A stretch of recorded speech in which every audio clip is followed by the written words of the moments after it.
हिंद। मैं सुभाष। सैनिकों और भूतपूर्व सैनिकों से जुड़े तमाम मुद्दों को लेकर के मैं आप लोगों के समक्ष आते रहता हूं। जैसे ही कोई जानकारी मेरे पास आती है, मेरी कोशिश होती है कि उसको बहुत ही सरल अंदाज में, सरल तरीके से आप लोगों के समक्ष पेश किया जाए, ताकि उस पर चर्चा हो, लोगों में जागरूकता बढ़े और सरकार पर दबाव बने कि सरकार इसका समाधान करे। मेन स्ट्रीम मीडिया का भी तो यही काम है। हमारे देश में जो मुद्दे हैं, मेन स्ट्रीम मीडिया उसको पब्लिक डोमेन में लाती है, लोग उस पर चर्चाएं करते हैं, लोगों में जागरूकता बढ़ती है और इसका सरकार पर दबाव बनता है कि सरकार उसका कोई ना कोई समाधान निकाले। तो यदि आप चाहते हैं कि सैनिकों और भूतपूर्व सैनिकों से जुड़े कुछ मुद्दे हैं जिन पर वीडियोस बनाने की ज़रूरत है, तो हर वीडियो के डिस्क्रिप्शन में मेरा ईमेल आईडी दिया होता है। आप उस पर मुझे ईमेल करिए और अपनी समस्या को विस्तार से लिखिए और बताइए कि आपकी क्या समस्या है, आप क्या चाहते हैं। मेरी कोशिश होगी कि बहुत ही सरल तरीके से उसको आपके समक्ष पेश किया जाए, उसका चीर-फाड़ किया जाए, उसका एनालिसिस किया जाए। तो आइए आज के वीडियो की शुरुआत करते हैं। ये पत्र जारी किया गया है 25 अक्टूबर 2024 को। आर्मी वेटरन सेल की ओर से ये पत्र जारी किया गया है। Army veteran cell headquarter eastern command, इनकी ओर से ये पत्र जारी किया गया है। इसका जो डिस्ट्रीब्यूशन है वो आर्मी हेडक्वार्टर के जो डिफरेंट सेल्स हैं उनको इसका डिस्ट्रीब्यूशन किया गया है। इसका जो सब्जेक्ट है इस पत्र का, उसमें लिखा है requirement of ex serviceman to interact with रक्षा मंत्री, यानी रक्षा मंत्री के साथ बातचीत करने के लिए भूतपूर्व सैनिकों की आवश्यकता है। रक्षा मंत्री जी बातचीत करना चाहते हैं जो भूतपूर्व सैनिक हैं उनके साथ। इस पत्र का जो पहला पॉइंट है वो कह रहा है there is an urgent requirement of selection of 5 ex serviceman, यानी 5 भूतपूर्व सैनिकों के चुनाव करने की तुरंत आवश्यकता है। ये जो 5 लोग होंगे उसमें एक हवलदार होंगे, एक नायक होंगे और 3 लांस नायक होंगे, यानी इसमें कोई जेसीओ या ऑफिसर नहीं होंगे। Who have been most benefited from OROP 3, यानी 5 वैसे लोगों का चुनाव करना है रक्षा मंत्री जी के साथ बातचीत करने के लिए जिनको OROP 3, यानी तीसरी बार जो अभी OROP का रिवीजन हुआ है, जिसका बेनिफिट 1 जुलाई 2024 से मिलना प्रारंभ हो चुका है। इस तीसरे OROP से जिन लोगों को सबसे ज़्यादा फ़ायदा हुआ है, उन 5 लोगों के साथ रक्षा मंत्री जी बातचीत करेंगे। इसमें कोई जेसीओ या ऑफिसर शामिल नहीं होंगे। इन 5 लोगों में एक हवलदार होंगे, एक नायक होंगे और 3 लोग लांस नायक होंगे। They will be interact with रक्षा मंत्री in 1st/2nd week of November at Delhi, और ये जो 5 लोग होंगे वो नवंबर के पहले या दूसरे सप्ताह में दिल्ली में रक्षा मंत्री जी के साथ बातचीत करेंगे, बैठक करेंगे। Cost of travelling and stay with will arranged by the DIAV, और ये जो 5 लोग जाएंगे दिल्ली में रक्षा मंत्री जी के साथ बातचीत करने, इनके जो आने जाने का खर्चा होगा, दिल्ली में ठहरने का जो खर्चा होगा, वो DIAV के द्वारा वहन किया जाएगा। DIAV यानी directorate of Indian army veterans. ये भारतीय सेना के भीतर एक संगठन है जिसका काम है जो हमारे वेटरन्स हैं, विडोज़ हैं और जो उनके डिपेंडेंट्स हैं, उनकी समस्याओं का ध्यान रखना, उसका समाधान निकालना, ये DIAV का यही काम है। तो जो लोग 5 लोग जाएंगे उनकी सारी चीज़ों का ध्यान रखना DIAV का काम होगा। दूसरा पॉइंट कह रहा है इन व्यू ऑफ एबव, यानी उपर्युक्त के संबंध में, you are requested to forward particulars of ex serviceman who desires to meet रक्षा मंत्री बाय 28 अक्टूबर 24। अब कहा जा रहा है कि उपर्युक्त के संबंध में जो 5 लोग रक्षा मंत्री जी के साथ मिलने के लिए इच्छुक हैं, उनकी सूची 28 अक्टूबर तक यहाँ भेज दी जाए, आर्मी वेटरन सेल के पास भेज दी जाए।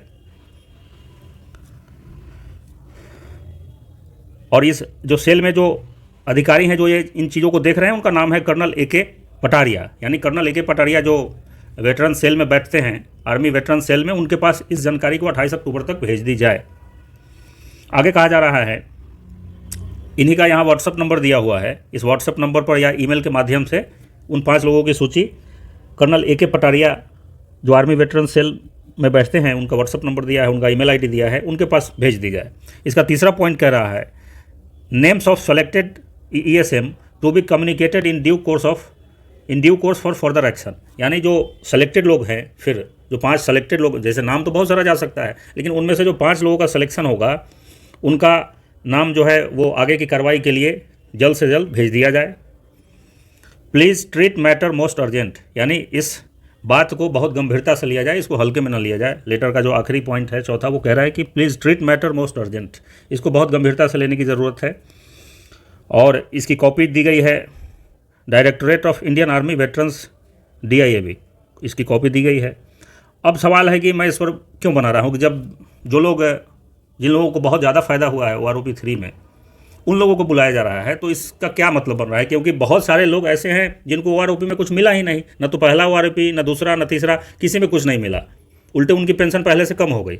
अब ये बात अलग है कि पेंशन कम हो जाएगी तो जो पहले से मिल रहा है वो मिलता रहेगा, लेकिन सवाल है कि 1 रैंक 1 पेंशन में जब आप 5-5 साल पर रिवाइज कर रहे हैं तो पेंशन बढ़नी चाहिए, लेकिन बढ़ने के बजाय घट कैसे रही है?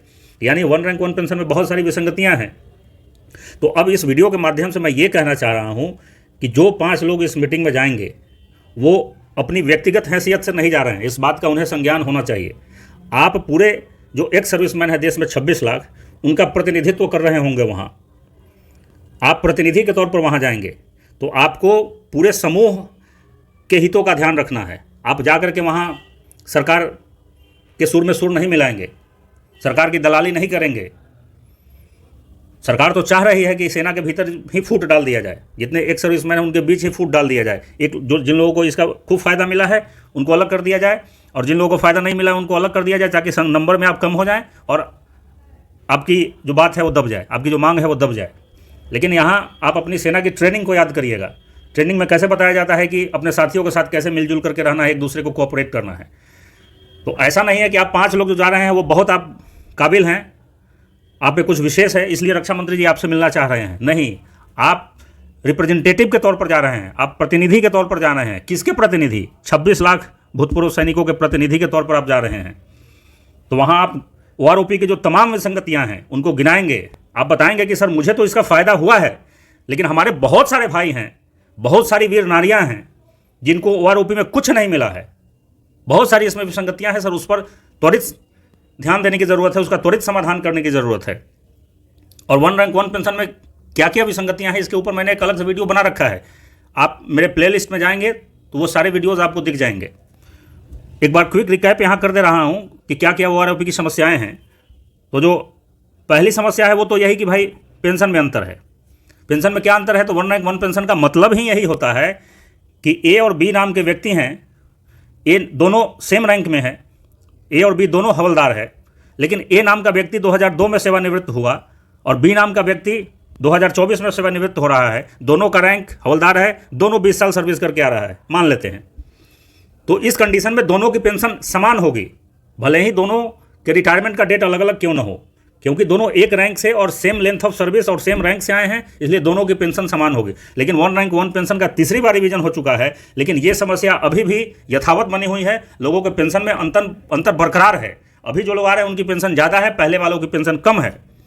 फिटमेंट फैक्टर भी जवान और जेसीओ का फिटमेंट फैक्टर कम है, 2.57 है, और ऑफिसर का फिटमेंट फैक्टर ज़्यादा है, 2.62 है ऑफिसर का।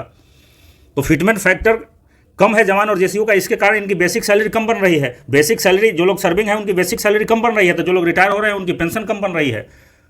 और चूंकि अभी जो रिटायर हो रहे हैं उनकी पेंशन कम बन रही है, तो उनके उसको बेस बनाकर जब पुराने लोगों का पेंशन रिवाइज किया जा रहा है OROP में, तो उनकी पेंशन में बढ़ोतरी नहीं हो रही है। तो ये फिटमेंट फैक्टर वाला एक मुद्दा है। तीसरा मुद्दा जो है वो PMR को लेकर के है। सरकार ने जो 2015 में नोटिफिकेशन जारी किया उसमें लिख दिया कि 1 जुलाई 2014 के बाद जो लोग PMR आएंगे उनको OROP का लाभ नहीं दिया जाएगा। ये क्या बात हुई भाई? मोदी जी खुद एक भाषण में बोल चुके थे कि सेना में 80% ऐसे लोग हैं जो 15 साल 17 साल में सेवानिवृत्त हो जाते हैं और मजबूरी में उनको रिटायर होना पड़ता है। लेकिन ऐसे लोगों के बीच कोई भेदभाव नहीं किया जाएगा, सबको OROP का लाभ मिलेगा। सेना में VRS जैसा कुछ होता नहीं है। तो जब खुद प्रधानमंत्री जी ऐसा बोल चुके हैं, फिर वो कैसे अपनी बातों से पीछे हट गए? जब आप पेंशन का लाभ दे रहे हैं PMR वालों को, वो पेंशन के हकदार हैं, तो फिर 1 रैंक 1 पेंशन क्यों नहीं? तो ये तीसरा मुद्दा है, इसको भी रखने की ज़रूरत है इस रक्षा मंत्री जी के साथ जो बैठक हो रही है उसमें।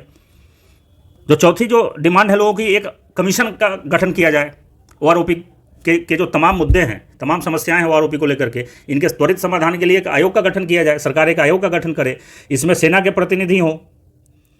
इससे पहले 2015 में सरकार ने पटना हाई कोर्ट के पूर्व chief justice L Narasimha Reddy की अध्यक्षता में एक आयोग का गठन किया था, लेकिन उस आयोग की अनुशंसाओं पर सरकार कुंडली मार के बैठी है। उसको पब्लिक डोमेन में भी नहीं लाया गया कि उस आयोग ने क्या क्या अनुशंसाएं की।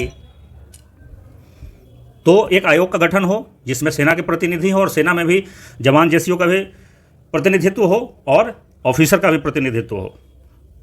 और एक जो पांचवा मुद्दा है जो ओआरओपी से रिलेटेड नहीं है लेकिन बड़ा गंभीर मुद्दा है, मिलिट्री सर्विस पे को लेकर के, कि मिलिट्री सर्विस पे को 2006 में लाया गया था, 2008 में छठे पे कमीशन जो 2006 से लागू हुआ था लेकिन उसका बेनिफिट 8 में मिला था, तो छठे पे कमीशन ने मिलिट्री सर्विस पे लागू किया था।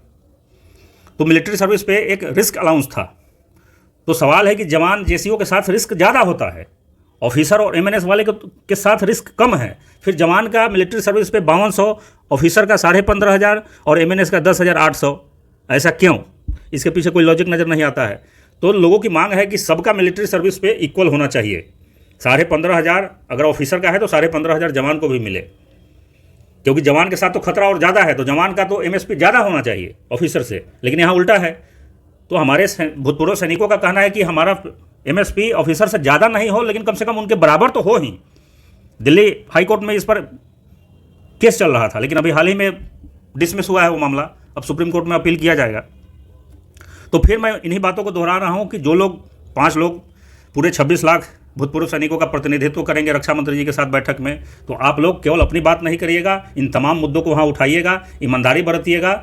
ये पूरा जो रिटायर्ड सैनिक हैं और जो सैनिक अभी कार्यरत हैं, इन सबको मिलाकर के आपका एक अपना समूह है, आपकी एक अपनी बिरादरी है, तो आप इनके हितों का वहाँ ध्यान जरूर रखिएगा। रक्षा मंत्री जी 2 अच्छी बातें आपसे कर लेंगे, उससे कुछ नहीं होने जाने को है। आपको एमपी का टिकट नहीं मिल जाएगा, विधायकी का टिकट नहीं मिलने जा रहा है। इसलिए ध्यान रखिएगा कि मैं किनका प्रतिनिधि बनकर के यहाँ आया हूँ, उनके हितों को सबसे शिखर पर स्थान देना है। तो इस वीडियो में इतना ही, अगली वीडियो में फिर मुलाकात होगी। जय हिंद।